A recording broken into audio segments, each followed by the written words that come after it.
तपशील सांगू। बरं, तुमच्या आणि बैठकीचा त्याच्यामध्ये निरोप सदाभाऊ जे आहेत ते मुख्यमंत्र्यांपर्यंत देतील अशी आपण अपेक्षा करूया। आता उपयोग काय, निर्णय झाला ना, आता काय निर्णय बदलणार आहेत बरं, पण त्याचे? सूचना तुम्ही याबद्दलही करताना दिसून येत आहेत रविकांतजी। काय होतंय की शेतकऱ्यांना वारंवार कर्जमाफी देण्याऐवजी त्यांना खरोखर आर्थिकदृष्ट्या जर सक्षम करण्यासाठी सरकारनं कोणत्या दीर्घकालीन उपाययोजना करण्याची आवश्यकता निर्माण झालेली आहे। कारण कर्जमाफी त्याच्यानंतर आचारसंहितेचं कारण ज्या शेतकऱ्यांना लाभ मिळणार आहे त्या संदर्भात तर समाधानी असल्याचं दिसतं, मात्र अजूनही शंका कुशंका का?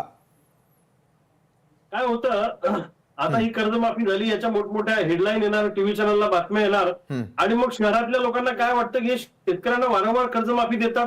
आता 16 लाख कोटींचं उद्योगपतीचं केंद्र सरकारने उद्योगपतींचं कर्ज माफ केलं, तेव्हा तिथं जाचक निकष आणि अटी लावल्या नाही, त्याला कोणती आचारसंहितेची अट लावली नाही, त्याला कोणती समिती नेमली नाही। तिथं 16 लाख कोटींचं उद्योगपतीचं कर्ज माफ झालं। अनेक उद्योगपती कर्ज बुडून देश सोडून पळून गेले, त्यांचं काही सरकार वाकडं करू शकलं नाही।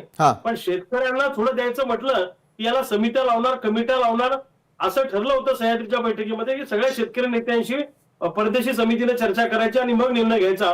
अजूनही वेळ गेलेली नाही। मला वाटतं सरकारनं आमच्या बरोबर सगळ्यांबरोबर चर्चा केली पाहिजे, आमच्या सगळ्या शेतकरी नेत्यांच्या विभागवाईज सूचना घेतल्या पाहिजे।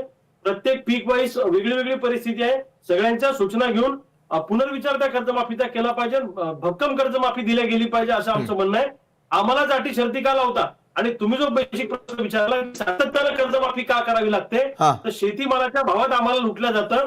उत्पादन खर्च अधिक 50% नफा या स्वामीनाथनच्या शिफारशीप्रमाणे जर का आम्हाला भाव मिळाला तर यांच्या दारात आयुष्यात कर्जमाफी मागायला आम्ही कधी जाणार नाही, लक्षात ठेवा। म्हणजे आम्ही लावायचे 7-7.5 हजार प्रति क्विंटल सोयाबीनला उत्पादन खर्च, आणायचे 4,000, कापसाला लावायचे 12-13 हजार रुपये आणि भाव घ्यायचा आम्ही 6-7 हजार रुपये। पण आमच्यावर कर्ज होणार नाही तर काय होणार आहे? आम्ही काय कर्ज काढून अमेरिकेत जपानला काय जमिनी घेतल्या का? आम्ही काय दुसऱ्या देशामध्ये प्लॉट घेतले का? अहो, सगळ्या शेतकऱ्यांवर कर्ज का झालं? कारण शेतीमालाच्या भावात सरकारने आमच्या खिशावर दरोडा टाकलेला आहे। आम्हाला बेसिक गोष्टी आता सरकारकडनं काय पाहिजे, पुन्हा पुन्हा कर्जमाफी नको असेल तर आम्हाला सिंचनाची व्यवस्था पाहिजे, आम्हाला पूर्ण वेळ विजेची व्यवस्था पाहिजे, ज्या सुविधा तुम्ही कारखानदारीला देतात त्या सगळ्या सुविधा पाहिजे, शेतीला आम्हाला रस्ता पाहिजे, प्रत्येक गावात कोल्ड स्टोरेज पाहिजे, गोडाऊन पाहिजे, मार्केटची व्यवस्था पाहिजे, नवं तंत्रज्ञान आमच्यापर्यंत आलं पाहिजे, तरच हे सगळं होऊ शकतं आणि उत्पादन खर्चावर आधारित भाव पाहिजे। पुन्हा आम्ही कर्जमाफी मागणार नाही, लक्षात ठेवा। ही वेळ सातत्यानं सरकारच्या चुकीच्या धोरणामुळे आलेली आहे, त्यामुळं आमचं कर्ज फेडणं ही सरकारची जबाबदारी आहे आणि ते सरसकट व्हावं, सगळ्या शेतकऱ्यांचं पूर्ण शेतीपूरक कर्ज सगळं माफ व्हावं अशी आमची मागणी आहे। अन्यथा शेतकऱ्यांच्या असंतोषाला पुन्हा एकदा सरकारला सामोरं जावं लागेल। बरं, त्याची मानसिक तयारी आता सरकारनं केलेली आहे का की अंमलबजावणीकडे सर्वाधिक कल असेल